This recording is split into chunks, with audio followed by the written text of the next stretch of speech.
Hey, my name's Chance. Today we're going to be learning about Newton's three laws of motion. Sir Isaac Newton was born in England, December 25th, 1642. Among high school students, Isaac Newton is unliked for his discovery of calculus, but he's most famously known for his three laws of motion.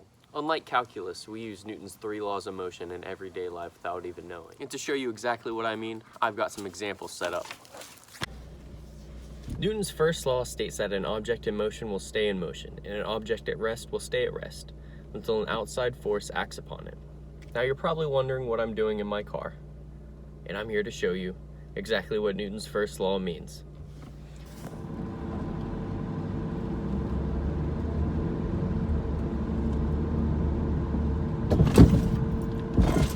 In that experiment, my vehicle was driving 20 miles an hour, and I slammed on the brakes, and as my vehicle stopped, I continued to move forward until the seatbelt caught me.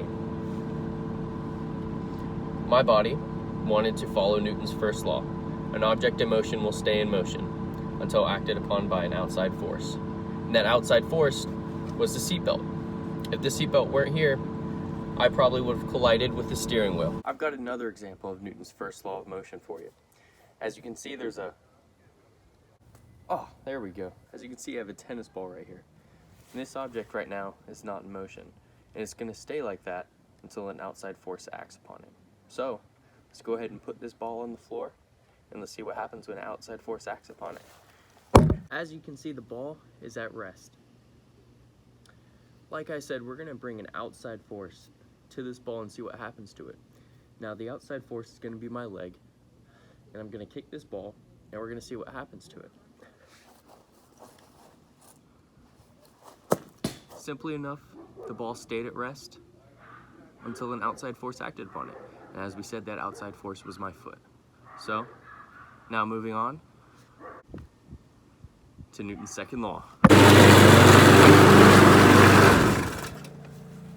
Newton's second law is stated as the acceleration of an object as produced by a net force is directly proportional to the magnitude of the net force.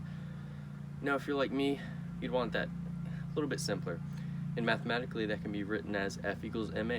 Force equals mass times acceleration. And right here, I've got an example. This lawnmower right here has a mass of about 50 kilograms. Right now, the acceleration of this lawnmower is 0. It's not going anywhere. So that means the force is 0. And to find how much force is needed to push this lawnmower at half a meter a second, we multiply the mass, which we already know is 50 kilograms, times the acceleration, which is half a meter a second.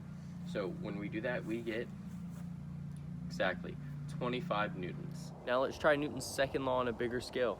My car here weighs about 1,200 kilograms. And no, that's not a crazy amount for a car, but it is still pretty heavy.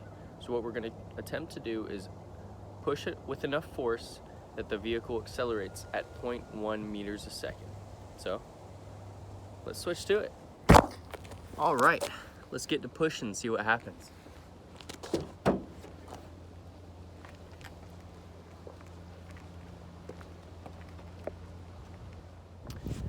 We did it. We were able to push the vehicle. So let's go ahead and calculate the force. Force equals mass times acceleration. The mass being 1,200 kilograms and the acceleration being 0.1 meters a second. So taking that into account, what is the force? If you got 120 newtons, you'd be correct. So now we're going to go ahead and move on to Newton's third law. For Newton's third law, every action has an equal and opposite reaction. What I mean by that is, take this tennis ball for example. When I throw it down, it's not going to just stop there at the floor. What it's going to do is it's going to bounce up and in the opposite direction I threw it at. So let's try it.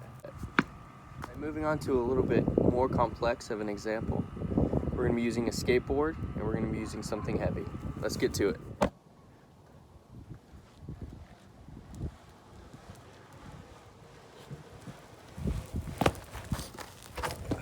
For this final experiment, I've got a longboard and I've got a football. What's going to happen is I'm going to throw this football, pull him up here on the skateboard, and we're going to see what happens. All right, let's get ready to roll.